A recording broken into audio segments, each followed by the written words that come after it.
You know, this title was Longitudinal Studies.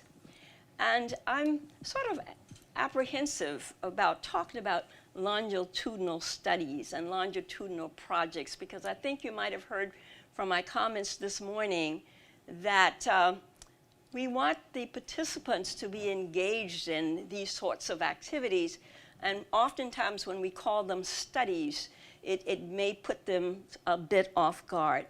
But having said that, let's assume that I'm going to take the responsibility seriously that I was given, which was to give you a historical perspective of some of the longitudinal studies that have been developed, which means, and carried out, which means that we really maybe don't have to reinvent the wheel.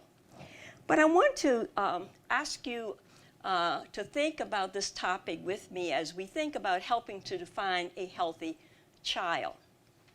Imagine, when you hold that tiny, precious new baby in your arms for the first time, can you imagine, or is it hard to imagine them as an adult, and perhaps as a parent, him or herself, and of course later on as a grandparent? Think about that. We might have a hard time imagining that, but it probably isn't hard to imagine that you would want that child to grow up to be a healthy, productive, and joyful adult. Hold those thoughts as well. Because to be able to think of that, one must really take on the notion that from the get-go, that individual, that child, has to protect and to really be one who is going to practice healthy behaviors. So in looking at longitudinal studies to examine how children can be happy throughout and healthy throughout their lifeline, I found this wonderful little caricature online in which a child actually put in place her timeline. She thought about it from the perspective of the day I was born, when I got my first dog, first day of school, when I went on my Disney vacation, when I learned to ride a bike, and today I am 11 years old and I'm going into the 6th grade. That's her timeline. But when we began looking at longitudinal studies, we have many timelines that we consider, and you heard many of them today when several of our presenters told you about their research and their studies. This is to give you an indication of some of the things one might ask of ourselves as we launch a longitudinal study. We might want to think about it from the perspective of, will we be looking at early child development, and will we actually start when a child is born and go a year, 2 years, 8 years? Longitudinal studies are usually done over time, and it's usually a reasonably long period of time. And during that time, many, many samples, many questions are asked, many surveys are asked. So one needs to think when you design a study from the very beginning. What type of questions are you going to ask? How long are you going to be involved? And how many sampling of these questions or these observations will you be taking? Or in the case of biology and biological sampling, how many samples will you be taking and over how long a period of time? You also would want to think about whether you are going to do generational studies. Are you going to think about it from the perspective of a child growing up, having a child, growing up, having a child, so forth and so on? These are critical thoughts that you need to put in place because they're going to impact the study, not only from the questions that you might want to ask later, but most importantly, as it relates to the cost of the study. These are some examples of some of the adult studies that have been conducted throughout the years. In fact, the first and the longest lasting adult study was in 1938, and it was the Harvard Longitudinal Study of Adult Development. That study is phenomenal in terms of the amount of data, speaking of big data, that one has been able to collect. And as you can see here, it began as a study focusing on males. And it was the first, I think, study that actually focused on males, but also focused on males for such a long period of time. These individuals now are 87 plus years old, close to 90, many of them. And matter of fact, as we were listening this morning, I'm sure we all recognize that as we think about the outcomes from longitudinal studies over time, and you ask the participants, what do you think about your health, or what do you think about your wealth? This study showed that the biggest component of a healthy life was actually relationships. And we can think more about that maybe during the question and answer period. The next study that was done in the United States of any longevity was the Nurses' Health Study. And that was launched in 1948. And here, I'm sorry, it was the Framingham Heart Study. Got that one wrong. 1948. And that was a study that had over 5,000 participants. But the excitement about that study was that it was in a particular locale, Framingham, Massachusetts. And it did involve men and women. But it had some very, very strong results that even told us today how we should think of the use of aspirin, or how we should think of cardiovascular disease. The next study that I wanted to bring to your attention is a nurses' study. So this is not only a study that involved, in this case, women, but it was women in a particular discipline. And it was from that study that had some 280,000 participants that we learned a lot about contraceptives and the use of oral contraceptives, as well as to be the first study to give us a real handle on nutrition and diet. The study now has gone on to have 2 additional generations, and it's really putting out some very exciting data, and lots of it. The other study that I wanted to mention involving a special population, though, is the Women's Health Initiative.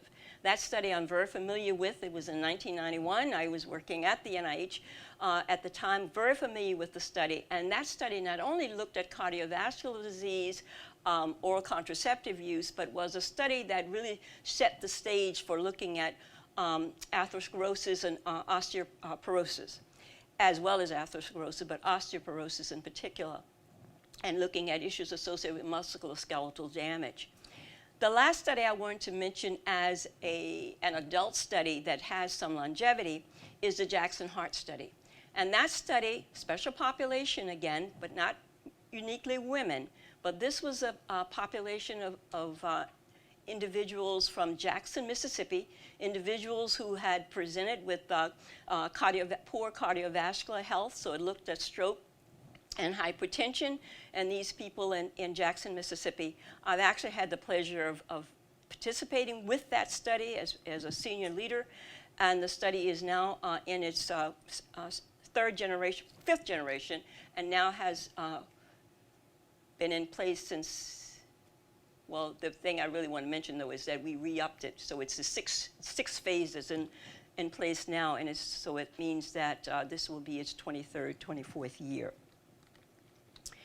When you think about what happens in these types of studies, one of the things you want to ask, well, those were adult studies. So what happened in studies involving children? There have been many longitudinal studies involving children. The major studies that were in place were studies that came from UK, from Europe. And the one study that comes to mind is the Children of the 90s program, which actually started as the Yvonne longitudinal study of pregnancy and birth outcomes. That study has been going on for several years now and has a great wealth of data and information. But one of the things that's exciting about that study is that now it too is going into a generational approach and has really shaped the stage when we look at what economics has as an influence on health and behavior, as well as issues associated with obesity and physical activity. The other study that is germane to our discussion today, in particular from my perspective, is the Danish National Birth Cohort. I want to just tell you about that study because that is the study that the National Children's Study, which is a study that I helped design, was mirrored after. This study has now been completed, the Danish National Birth Cohort study. The study has been phenomenal in the fact that it recruited 100,000 pregnant women and is measuring the outcomes of their birth. And the study has looked at obesity, physical activity, social economic status, academic achievement in schools, and goes on to, I think, be the landmark study for national longitudinal studies of children and their health. The National Children's Study, which is on the, I guess, left side of the slide for your purposes, is the study that I was involved in that was established in 2009 to look at the US, the children in the United States. The other studies that I mentioned were European studies. And this study was shaped and modeled somewhat after the Danish study, but we were looking at 100,000 pregnancies and planned to measure children and their outcome over a period of 21 years. We came up with a cohort of about 5,000 children in locations that represent 40 areas of the country, but the study was stopped and discontinued. And one of the reasons was that there was a challenge associated with the cost of the study, as well as the recruitment design of the study. And the study investigators had a strong feeling that they were not involved in the mechanism of support for the study, and it became a political, I think, competing scheduling of events that led us to have to stop that study. The other study that now is replacing the National Children's Study you heard about this morning, that I think is an exciting and wonderful approach to longitudinal studies, which is the ECHO study. And that study, Dr. Gillman mentioned to you this morning, and I won't go into any great detail about it, but I would like to get back to the very first study that was looked at in children, and that was in 1930, when President Herbert Hoover had a White House conference on children's development and following the Depression. And he was very, very interested in how children were faring and how they were faring after the Depression. That study had over 300 children, very, very small study, comparative to the 100,000 in the Danish study. But it really did set the stage for how this should be a national study approach, that we should all be looking at this from a national perspective. And this study actually was the study that allowed us to get the pediatric growth charts in place. By the way, these are the same growth charts that we use today. We haven't changed them since the 1930 conference. Young Lives is a program that I just want to mention because we heard this morning about the global impact of studying children. This is a study that really looks at poverty in 4 countries around the world, with a focus on Southeast Asia, Africa, and Peru. And it's done some really fantastic things from the perspective of bringing other countries in to look at their data. So it's a team-building approach to understanding the value of longitudinal studies.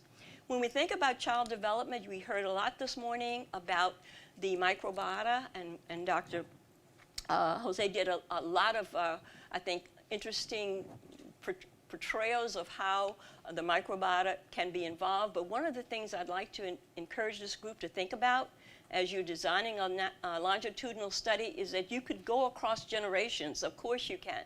But if you're going to be looking at questions of how diet and physical activity impact children's health and their outcome, I would suggest that we stay with the early age children developmental stages, and particularly with the microbiome being something we're going to consider, because we know that the microbiome of an infant is fairly sterile for a point, and then once he or she begins breastfeeding, the microbiome changes, and then after they begin getting solid food, it changes again. So you might want to think about early child development stages when you begin to design your longitudinal study.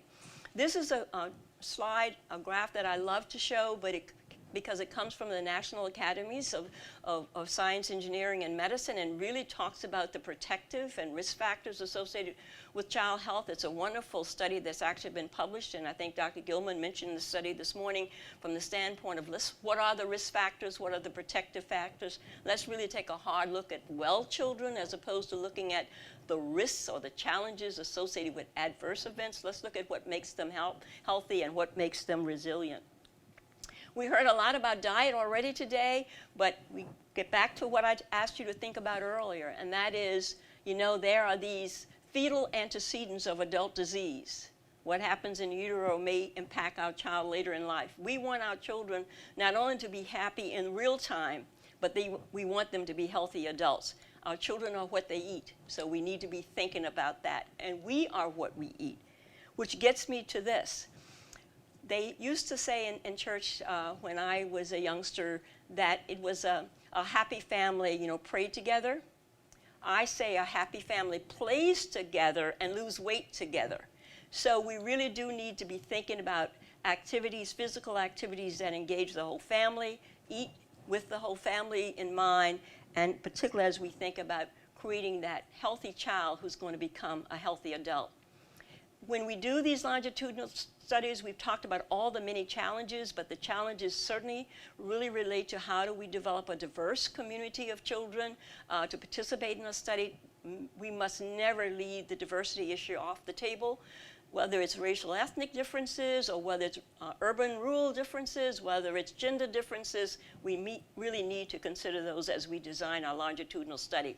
Lots of data, we've heard about lots of data, but I don't want to see us spend so much time focusing on the data as we do in focusing on the knowledge that we gain from the data, the information that we gain from the data. How do we use it, and how do we plan to use it? Sure, we want to collect it, we want to analyze it, we want to keep it secure, we want to share it, but we really want to look at what information are we getting out of these studies. Challenges. Loss of participants to follow up. We know that occurs. Zip codes change, and we have to find a way to kind of keep up with these sorts of issues. You want to minimize the burden of participation in such a study. We want to be sure that participants not only continue to participate by giving them incentives. We heard this morning from the panel, they need to get something back out of all of this. But we really do need federal, state, local government involvement so that policymakers and funders can really consider that they're putting some real effort into a project such as these. A longitudinal study must engage the whole family. The family has a power to play here. If you don't engage the family, the children will not be sustainable in a study such as this. We need to engage the community in longitudinal studies. We've heard about this again and again today. But the question is, how do you engage them? Do you engage them through setting up a community advisory group, a CAB as we call it? Do you engage them through the social media? I believe that families now do have access to social media. It's not just the iPhone, but there are many other choices. And I wanted to leave you with this last little way for recruiting. There's a study that they conducted in Maryland several years ago, and that's my home state. That's where I'm from now. And it was looking at a trial for adolescents and their activities. That study started in Maryland, started with a few thousand girls, adolescent girls who, as you know, activity and physical activity declined in adolescence. These young girls now all over the country, and 587 of them are still being contacted and kept in communication. So we can do it. You just have to be committed to do it. If we want a healthy kids, we need to have a thought that the policymakers and the stakeholders are going to be involved. Healthy kids mean healthy New Jersey, but healthy New Jersey means healthy nation. And I'd like to tell you that we talked about the grandchild early on. I would love to have a grandchild, and they're working on it. But I want that grandchild to be a healthy, productive adult. And I want what we're doing in the world today to help us shape them and shape their behavior in such a way that they'll be happy and healthy. Thank you.